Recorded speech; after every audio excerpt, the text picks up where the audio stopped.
Everyone, good morning. আজ অনেক সকাল সকাল বাড়ি থেকে বেরিয়েছি, যাচ্ছি হচ্ছে মাসানপাটে। আর আরও দেখাচ্ছি সামনে কে কে যাচ্ছে। ওই যে দিদিরা সামনে টোটোটাতে, ওই আরে সেখানে এই যে এটাতে, আর আমি আর ও যাচ্ছি। যাবো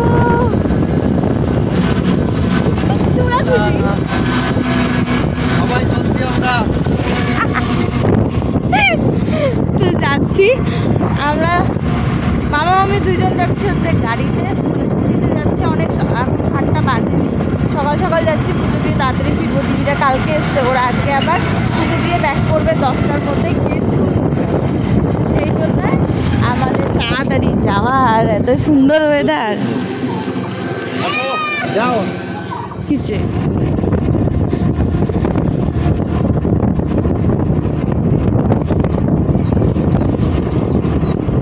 মানে এটা কুয়াশা না ধুলো তোমরা ধরতে পারবে না, মানে এত ধুলো বাবা রে বাবা।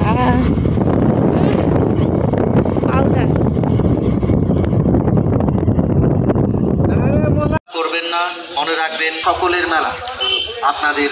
তো এই যে পৌঁছে গেছি আমরা, দিদিরা বোধহয় এখনো আসেনি।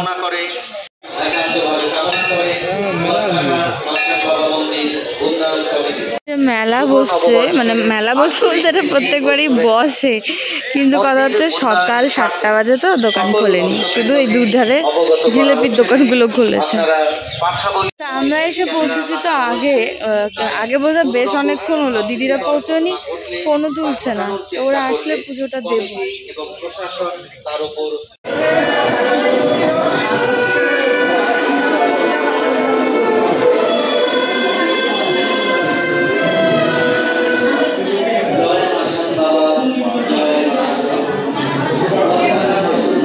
হয়ে গেছে, এবার একটু ফটো তুললাম, মেলা ঘুরে বাড়ি যাবো। সহযোগিতা করবে মন্দিরের ভেতরে ও বাহিরে গলার মালা, অপ্রীতিকর ঘটনা ঘটলে বা ঘটানো মন্দির উন্নয়নের স্বার্থে সকল ভক্তবৃন্দকে অবগত করা হচ্ছে যে আপনারা পাঠ্যাবলী মুক্ত হস্তে বাবাকে যা অর্থ করে দেবেন তার সঠিক হিসাবের রশি অথবা কুপন নিয়ে কমিটিকে সহযোগিতা করবেন। মন্দিরের ভিতরে ও বাহিরে গলার মালা বা চেন, পকেট মার হবে সাবধান থাকবেন। তো আমরা এখন একটু মেলা ঘুরছি, মেলা ঘুরে বাড়ি যাবো। 2-1টা দোকান খুলেছে, 7:30 বাজে এখন, আর সব দোকান এখনো খুলেনি। তা আমরা আসলাম, একটু ঘরে উঠলাম। এখানে একটু মানে দিনহাটা এই রাত্রি মাসানপাটে আসলে গড়ে না উঠলে ভালো লাগে না। আর এই দেখো পুরো মেলাটা অনেকটা এরিয়া জুড়ে আসে, নাগরদোলনা থেকে শুরু করে ব্রেক ড্যান্স সব কিছুই আসে, কিন্তু ওই যে রাতের বেলায় আর এই মেশায় বলছে এই মেলায় আর আসা যায় না, আসা হয় না, যায় না। না সত্যি, দাঁড়া যা ফটো তুলে দিই তোকে, খুব সুন্দর লাগছে, তোমাকে একটা পোজ দাও তো। তুলেছি। আর এই যে দিম্মাকে নিয়ে, দিম্মার নাতি আসছে, এ কাঁপে, তুই একটু লাফালি, দেখ তোর লাফানোতেই কাঁপে ব্রিজটা। এই সাইডটা পুরো গ্রাম।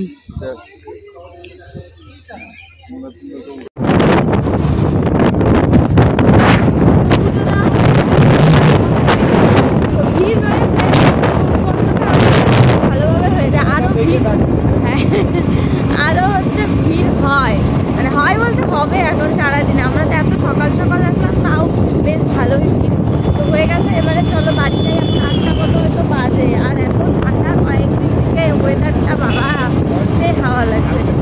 কাল না 3 দিন আজকে, রবিবার থেকে এরকম ঠান্ডা ঠান্ডা। এখন যাবো বাড়ি গিয়ে রান্না বসাবো তাড়াতাড়ি করে, দিদিরা খেয়ে বেরোবে আর কি, তো সেই জন্য তাড়াতাড়ি যাচ্ছি।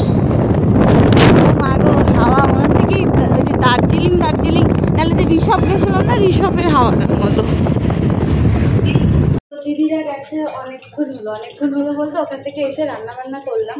ওই ওই এক তরকারি সবজির ঝোল আর ভাতি করেছিলাম, তো ওটা খেয়ে দিদিরা চলে গেল।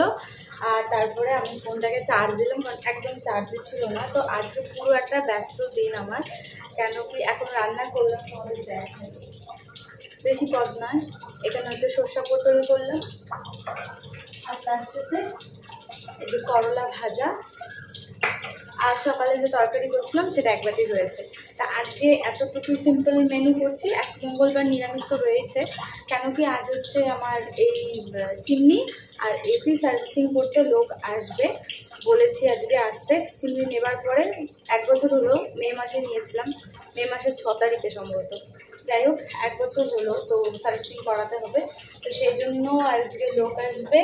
আর এসিটাও আমার নেওয়ার পর থেকে ওই ফ্রি সার্ভিসিং তো তিনটে থাকে, তার মধ্যে থেকে আমার একটাই করানো হয়েছে, বাকি দুটো আমি করাতে পারিনি, সেই সময় বাড়িতে ছিলাম না, আর পরে ডেট পার হয়ে গেছে। যাই হোক, তো সেটাও করাতে হবে, তো সেগুলোর জন্য লোক আসবে, তার জন্য আমি আগেই কাজগুলো সারলাম। রান্নাঘরটা এখন পরিষ্কার করবো, প্রচুর কাজ রয়েছে, তার সাথে আরও কিছু কাজ আছে, মেশিনে জামা কাপড় তুলে দিয়েছি, এই সোফার কাভার এগুলো চেঞ্জ করতে হবে। তো চলো, পুরো একটা ব্যস্ত দিন, পুরো ব্যস্ত একটা ব্লগ দেখতে থাকো তোমরা, আশা করি তোমাদের ভালো লাগবে। যদি কাজগুলো সারি তোমরা দেখতে থাকো।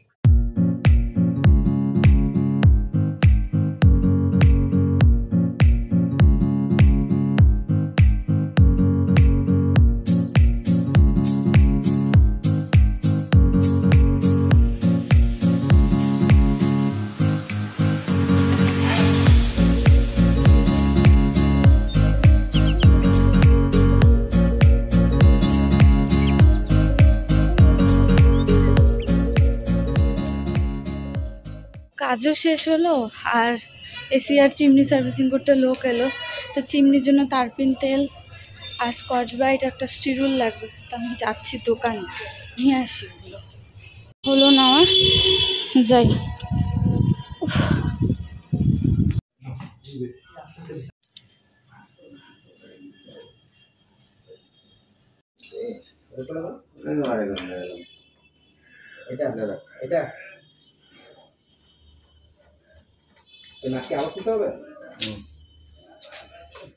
তো অনেকক্ষণ পরে ক্যামেরার সামনে আসলাম, এখন 7:30 বাজে, 7:30 একটু বেশি আর কি।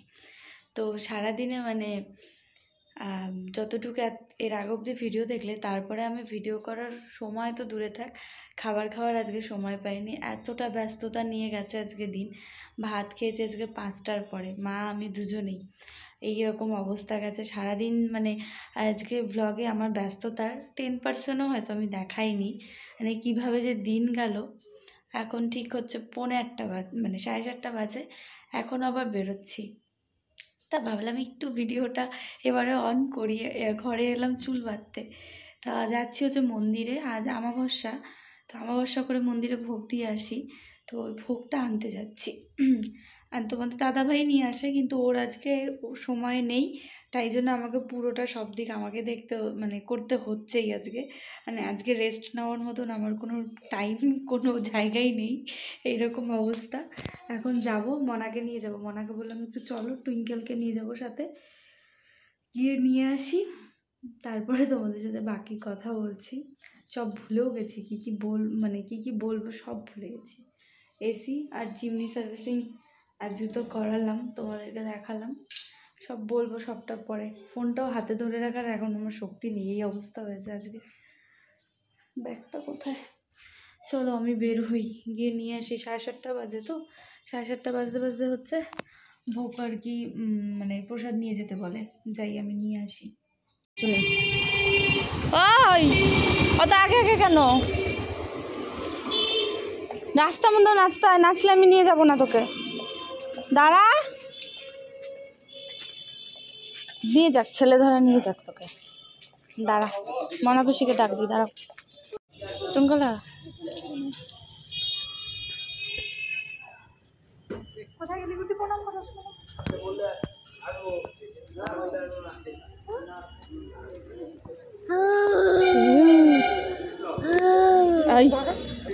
এই যে প্রসাদ নিলাম, এবার যাবো বাড়ি, চোখ ঠিক করো। কালকে আর কি আর মন্দির থেকে এসে কোনো ব্লগ করিনি তোমাদের জন্য, এতটা ক্লান্ত লাগছিল, শরীর আর দিচ্ছিল না, তো কাল খেয়ে খুব তাড়াতাড়ি শুয়ে পড়েছিলাম। শেষে যে কথাগুলো বলবো সেগুলো আর বলা হয়নি। তো আজ আমি ভাবলাম যে ভিডিওটা এডিট করব, এডিট বা হয়ে আছে আর কি, এই এতটুকু হয়ে গেলে আর কি হয়ে যাবে। তো কাল যে এসি আর চিমনি সার্ভিসিং করালাম, তো সেটা নিয়ে তোমাদেরকে একটু বলতাম। আমার এসিটা 2.5 বছর হয়েছে। তার মধ্যে এসি যখন কিনবে তখন কোম্পানি থেকে, আমারটা স্যামসাংয়ের, তো কোম্পানি থেকে নর্মালি তিনটে সার্ভিসিং ফ্রি দেয় 1 বছরের মধ্যে, সেটা করাতে হয়। তো আমি একটা করিয়েছিলাম, বাকি দুটো আমি করাতে পারিনি। আমি সেই সময় ছিলাম না, এই করে আমার ডেট পার হয়ে গেছিলো। তো যাই হোক, আর তারপরে রইল হচ্ছে তার মাঝে আমি আর করাইনি। তো এই 2.5 বছর পরে এই সার্ভিসিংটা, এটা চার্জেবল। এমনকি আমি কোম্পানি থেকে মানে কল আপ করিনি, আমি এমনি লোক ডেকে করিয়েছি।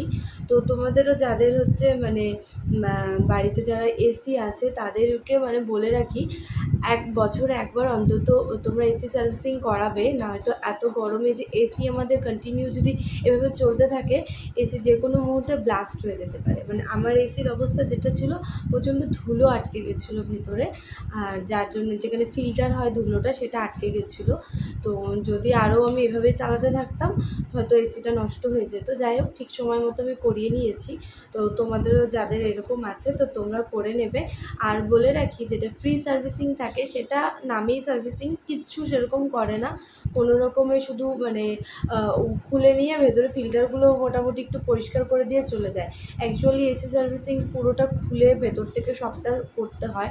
কিন্তু কোম্পানি থেকে যেটা ফ্রি থাকে বা কোম্পানি থেকে যদি লোক ডাকা হয়, তাহলে কিন্তু সার্ভিসিং খুব একটা ভালো হয় না। এটা আমি আমার নিজের এক্সপিরিয়েন্স থেকে বলছি, তাই তোমাদেরকে মানে তোমাদের সাথে শেয়ার করলাম যাতে তোমাদেরও সুবিধে হয়, তোমরা যাতে জানতে পারো। আর রইল চিমনিটাও বছরে একবার যে কোনো ভালো লোককে দিয়ে যদি তুমি সার্ভিসিং করিয়ে নাও তবে খুব ভালো। বছরে একবার যে সার্ভিসিংটা করাবে, সেটা বছরে একবারই যদি করাও তুমি, সেক্ষেত্রে কিন্তু সার্ভিসিংটা ভালো হওয়া দরকার।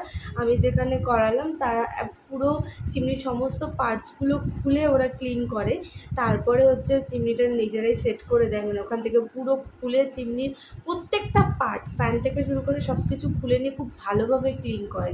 তো এরকম ক্লিনিং যদি হয় তাহলে বছরে একবার করালেই হয়।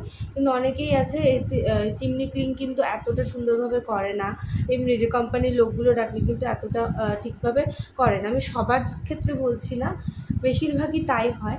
তো সেক্ষেত্রে তোমরাও ওই লোক ডেকে যদি করাও তাহলে হচ্ছে ওই বছরে একবার, আর সব পার্ট খুলে যদি করে তাহলে একবার করালেই কিন্তু হয়ে যায়।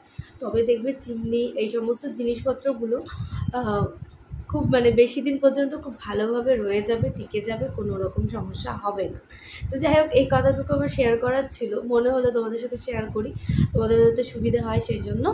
যাই হোক, চলো এই ব্লগটা আমি এখানে শেষ করব, আর তোমাদের সাথে দেখা হবে আবারও পরের ভিডিওতে। সবাই ভালো থেকো, সুস্থ থেকো, সাবধানে থেকো। টাটা।